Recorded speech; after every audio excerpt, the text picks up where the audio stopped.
İlqar Gülablı, Qara Xəncər. Bu işi sən bacarmalısan. Əlisoylunu sən öldürməlisən. Onu öldürmək üçünsə Şahnaz Ağayevadan istifadə etməlisən. Şahnaz Ağayevanın vasitəsilə ona yaxınlaşmalısan və onu öldürməlisən.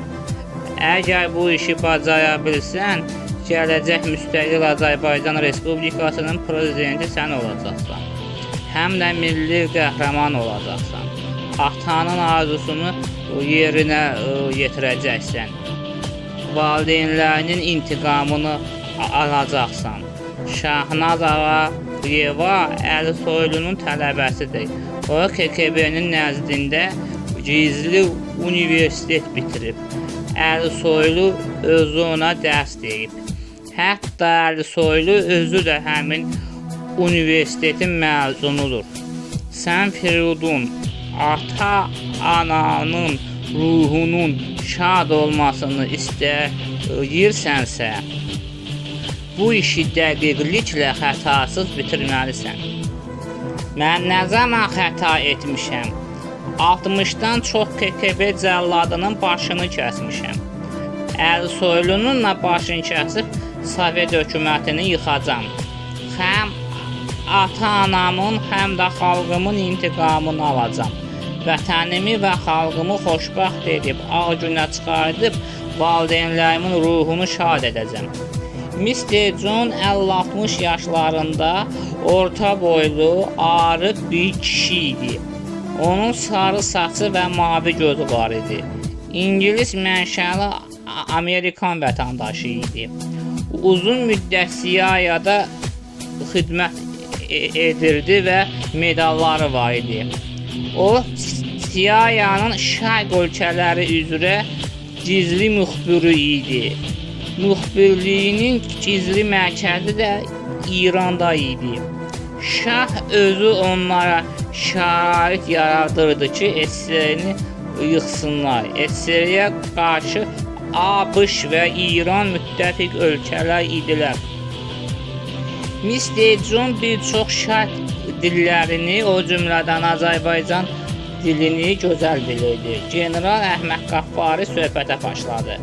Şahımız da bizim yanımızdadır. Şurəvilərə qarşı qəhrəman Azərbaycan xalqının tərəfindəyik. Şurəvilər sizin olduğu kimi bizim də düşmənimizdir. Onların məqsədi buradakı agentlərin əli ilə şahımızı yıxıb SSR-dən asılı sosialist hökumət qurmaqdır. Mustafa Edib Əfəndi sözə başladı. Ümumiyyətlə, İran xalqının iki düşməni var. Biri komünistlərdir, biri də mollalar. Komünistlər İranda devrim yapıb, sosialist bir devlət qurub, bizi də Azərbaycan kimi kölələşdirmək istiyorlar. Onlar bunun üçün İranla etnik qruplar arasında münaqişə yaradıb İranın birliyini bozuyorlar. 1945-ci ildə Sovet İmperatorluğu İranın kuzeyini işgal edib, Kula Azərbaycan və Kürdistan muxtarlığını yaradaraq İranda etnik bölücülüyü gücləndirdilər. Allah'tan dostumuz Amerika yardım etti. Şahımız toprak bütünlüğümüzü korudu. Bölücü komünistləri yok etti. İkinci düşmanı da mollalardır. Yani Şiələr. Şiələr Müslüman değiller. Zaten İslam'da Sünni ve Şiə yoktur. Muhammed ne Sünni ne de Şiədir.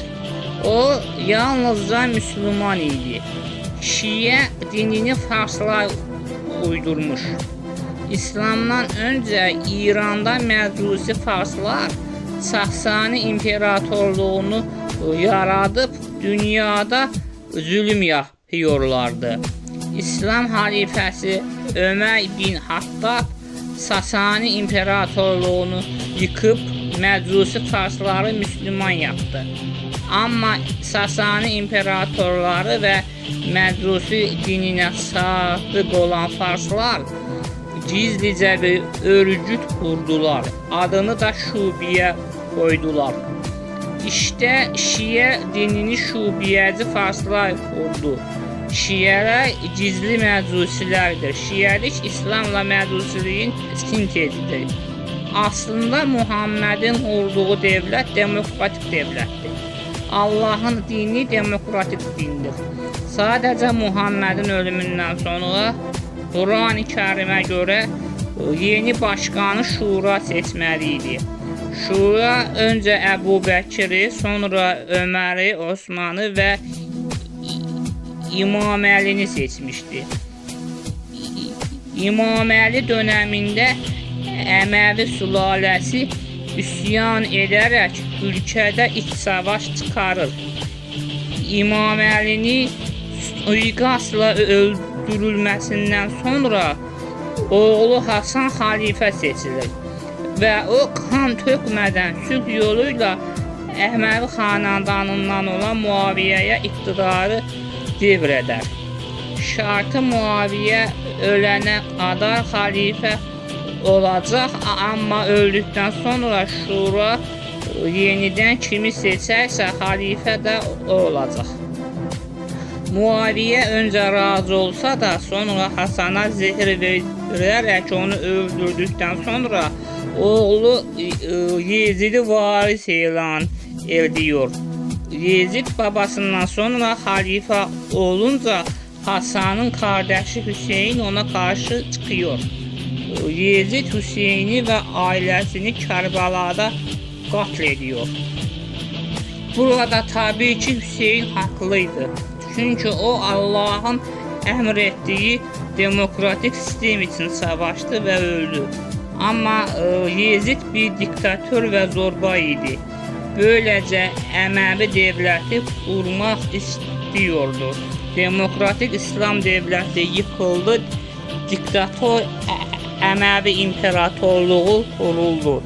Əməvilər İslam dinine paralel olan yeni bir din uydurdular. Sünnülük dinini. Sünnülük təriqəti kendilerinin Allah tarafından seçildiğini ve Muhammed'in varisleri olduklarını iddia ediyor. Kur'an-ı Kerim'e değil, hadis ve rivayetlere inanıyorlar. Böylece Allah'ın dini Arap milliyetçileri ve Əməvilər böylece Allah'ın dini Arap milliyetçileri olan Əməvilər ve Fars milliyetçileri olan Şubiyəcilər tarafından Sünni ve Şiə təriqətlərinə bölündü. Şiələrə görə Həzrət Əli və oğulları Allah tərəfindən seçilmişlər və kutsallar. Sünnilərə görə də Əməvilər Allah tərəfindən seçilmişlər və kutsallar. Halbuki ikisi də yanlışdır. Allah xalifə seçmiyor. Xalifəni xalq və şura seçməli. Şiələr aynı zamanda Əbu Bəkir, Ömər və Osmana da nifrət ederler. Onların iktidarı Həzrət Əlidən çaldığına inanıyorlar. Əslində Həzrət Əli və oğulları demokratik devlət qurmaq üçün savaşan kahramanlardır. Ancaq Şiələr onların adını kullanaraq onların yoluna xəyanət ediyorlar. Sünni və Şiələr Yahudi və Hristiyanlar kibidirlər. Sünnilər Yahudi, Şiələr də Hristiyanlardan etkilenmiştir.